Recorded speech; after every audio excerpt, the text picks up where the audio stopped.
Hello, folks, and good morning. So, there's something here that I've talked about extensively, but I haven't quite covered to any particular degree. And that's actually a really cool mod from I don't even know how many years ago now. I want to say this came out in like 2012 or something. Oh, geez, that really just kind of jumped into it, didn't it? Let's go ahead and restart that real quick just to show you what we're talking about here. So, if by any chance you're like me and, second gen was probably your favorite of the entirety of the, the Pokemon games and all that kind of thing, this might be right up your alley.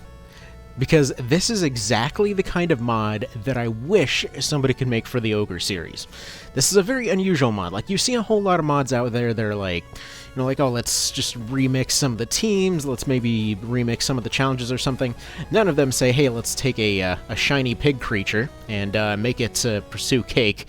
But anyway, so here's the deal. This is it's not even an overhaul of second gen as much as it is just like, just completely its own thing. And here, let me do this real quick so that it goes back to a normal aspect ratio. Yeah, I don't know why RetroArch requires that, but yeah, first thing they may notice right off the bat, who the hell is this main character? B, why is it that I can have a Porygon following behind me? So, this is an open world Pokemon thing. Like, completely open world, as in, like, not only did they improve every single thing in the game, while keeping all of the vanilla, like, battle mechanics and things like that, they redid all the sprites. They actually allow a customization feature where you can customize your character every time. So I was doing a Nuzlocke for this particular one, so I don't even know who the hell this is, but either way, they were one of the options that I just picked at random. But you can customize your character and everything about them. You have like a bunch of random presets, and then you can basically be any person from the game. You may notice even the NPCs are actually color-coded in a similar way here. Yeah, you get a custom starter, and even custom start location, of all things. Like, anyone familiar with, like, let's say something like New Vegas or Skyrim and, like, a roleplay start mod? It's basically like that. That you can pick from pretty much any location on the map, and it has ways to address that. So I'll show you in just a second. I just wanted to show you what happens when you actually beat gyms in this thing. So in this particular case, had basically started on the Whirl Islands, and so basically started in the middle of the ocean just for the hell of it, and yeah, ended up just working my way up from Fighting Gym to Steel Gym to now the Ghost Gym.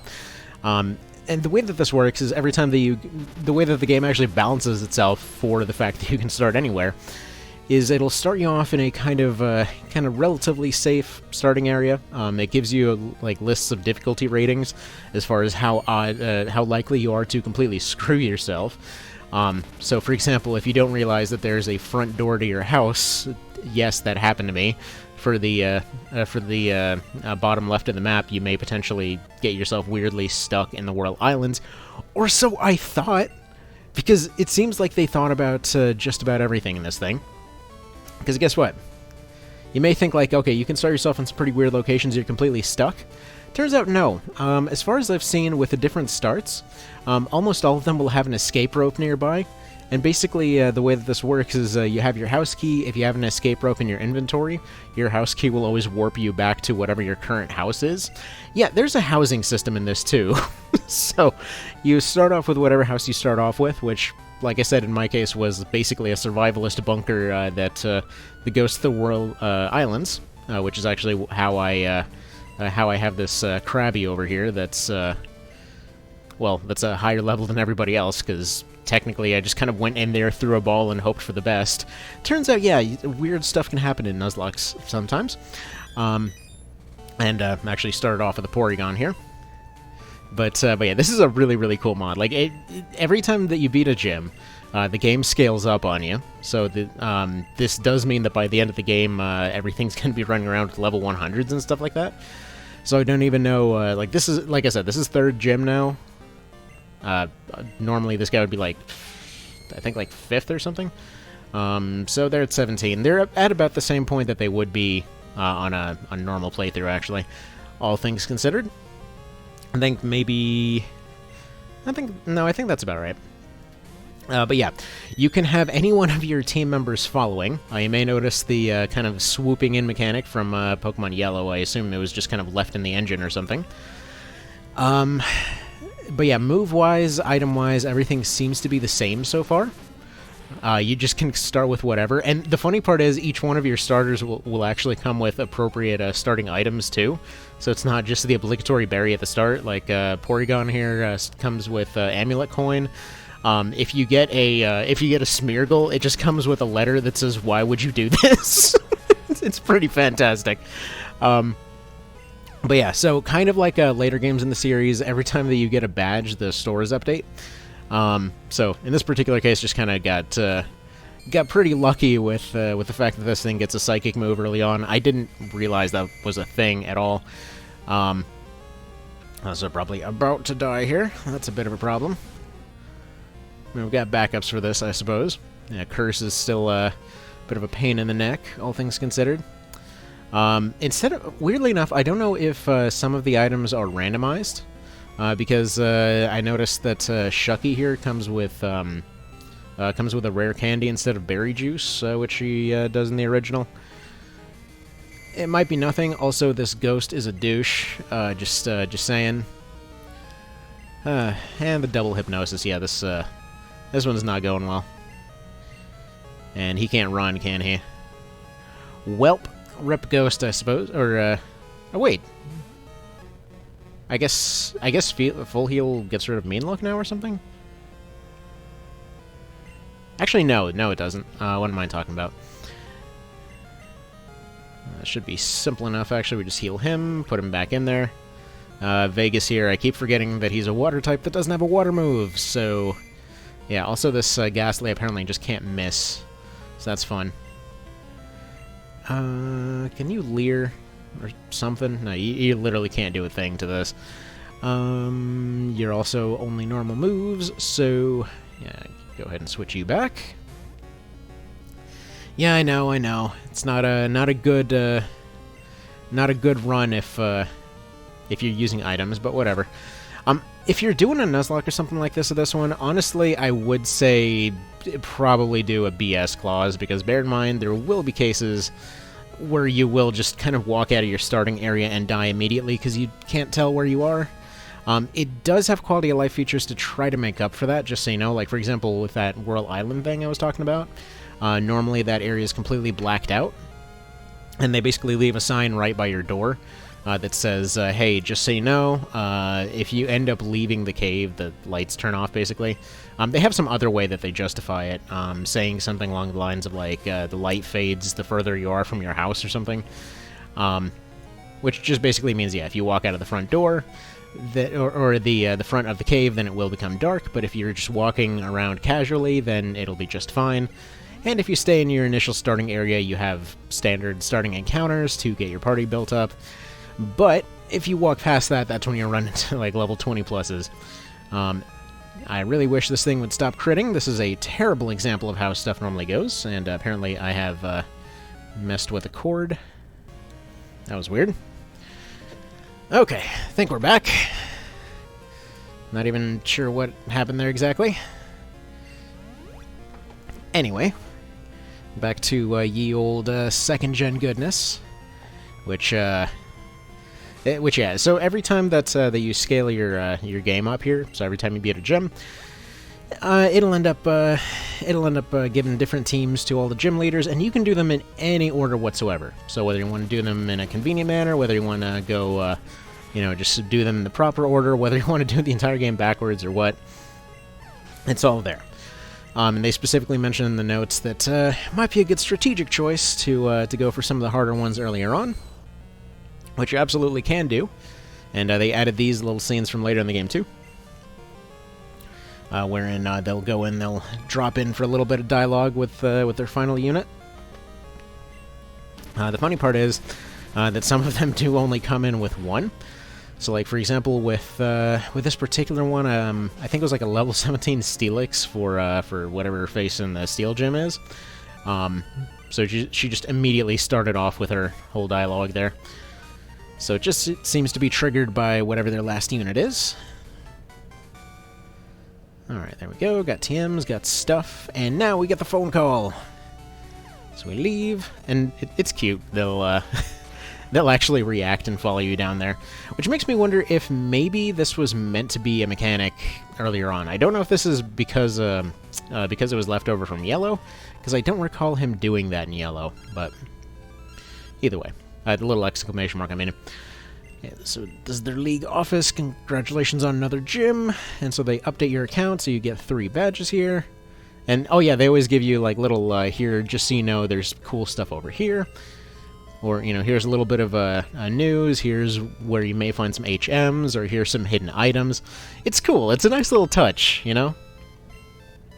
And if you're wondering, yeah, like it said there, if you're wondering how on earth you actually get around in this mod, because it is open world, it specifically gives you options for each different area. So while you do have your normal HM routes and stuff like that, you can actually just get like boats to go around, or you get I think you can get planes to some degree. There's actually infrastructure to the world. There's, if you feel like changing your house at any point, there's a realtor that you can call to update your house. It's cool, you know. It's a really cool system. I love it. Is it perfectly balanced? Absolutely not. I mean, how would you ever balance something like this? But it's honestly about as close as it can be. Like, for example, if we were to go in here, we're not going to count this particular fight for the purposes of... Actually, do I even want to show this? Do I have anything? Let's see. I guess... No, we don't want to do the dark one, we don't want to do the psychic one. We don't do... You know what? I basically did the only one I can reasonably do here. So let's just go ahead and die to this lady real quick. So, for example, some of the mini-bosses are way, way harder than they used to be. So, like, the Kimono Sisters here are, or the dancers here, and this is definitely not the right one, are all the way up at 35. So, managed to get lucky my first time through because they kept using the wrong moves and stuff like that, and just... I think it was something like I got a burn, or no, it wasn't a burn. I think I got a paralysis on the what's it? On the fire one. So yeah, you can absolutely wind up completely wiped. This is just kind of to show for the purpose of example here. There we go. That should do. Oh wait, so much for doing next to nothing. Oh, he's really resistant to it. Let's see as it takes off more than half his health bar. So yeah, mini bosses harder, gyms not so hard. Is he gonna use sand attack? Perfect.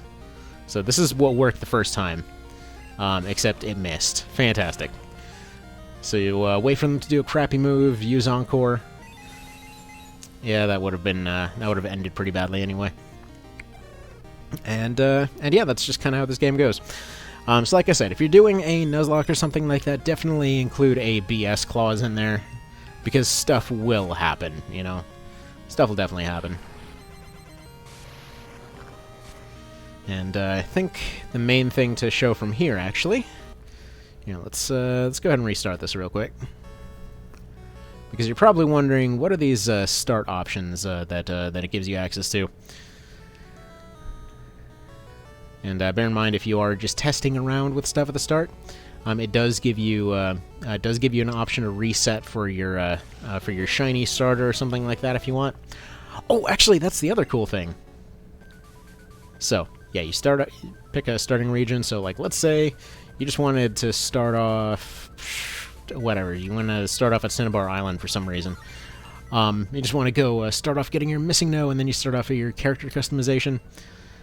Let's see what we got here. So you got your standard dude.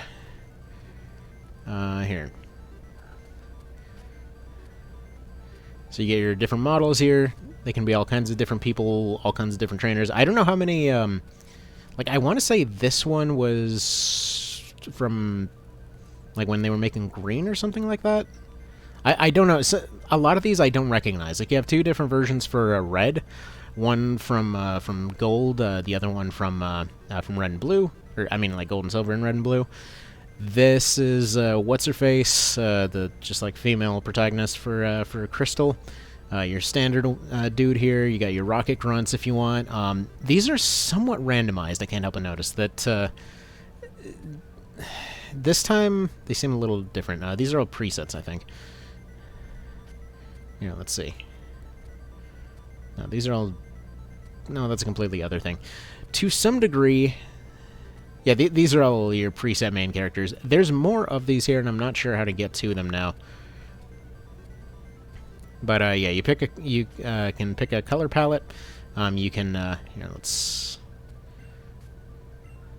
say you have a green dude here. You can make it more specific if you want. Go over here. Let's go over to the. I'm not entirely sure how these menus go. So you gotta back out in all kinds of different ways. I'm not entirely sure if, like, the greens and blues and things like that are different things.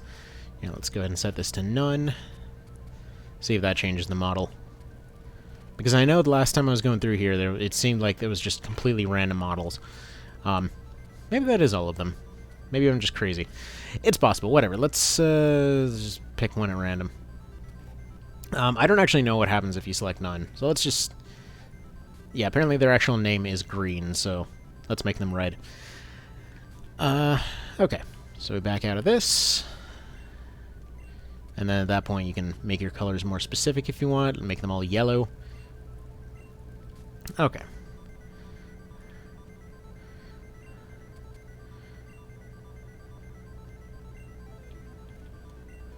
Apparently I am being incredibly dumb here that I can't seem to figure out where the X... There we go. And if you want to... yeah, there we go. There's the randomize button. That's why it seemed random last time, because I was just being dumb. Okay, whatever. We'll just be this douche. So then you save, and then it gives you, like, let's say... Instead of question mark, question mark, question mark, they're exclamation, exclamation, exclamation. Then you customize what kind of bag you want. Yes, it even gets this specific.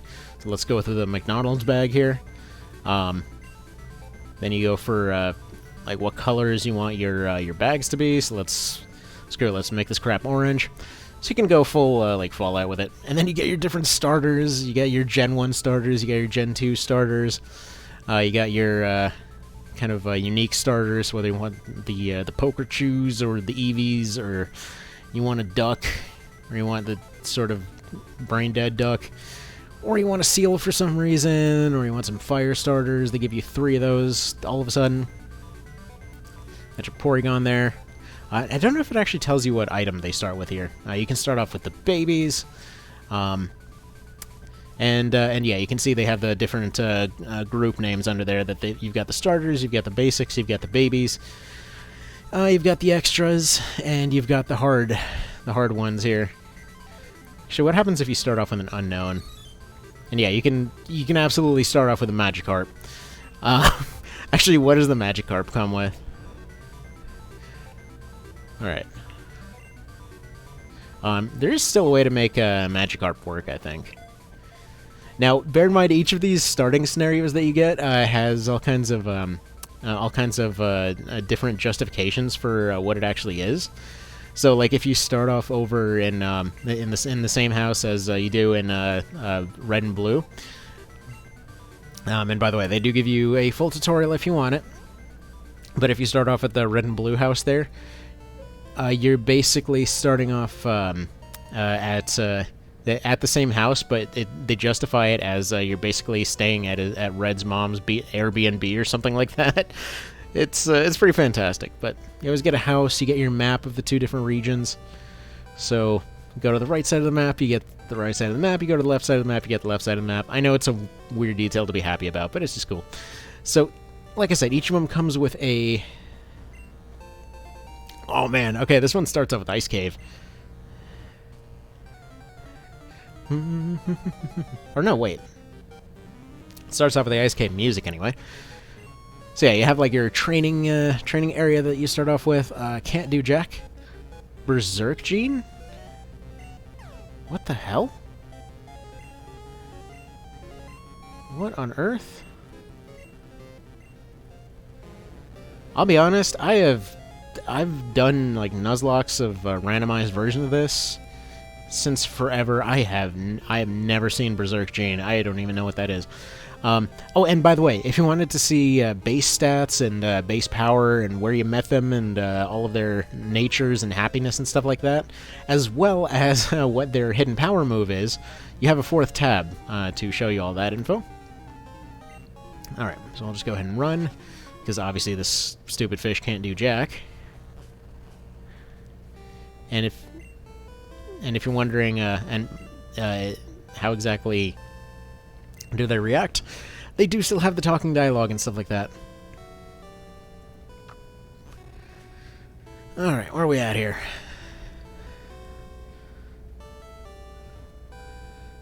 Just dragging this fish around.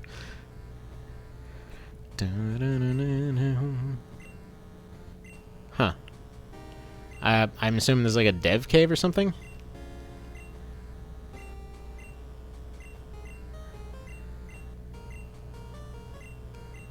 Oh yeah, and each area comes with a super rare chance for some new stuff too. Let's go ahead and fight this guy. Why not? Custom music for this guy too. Yeah, this has to be a dev thing because. What the hell's going on?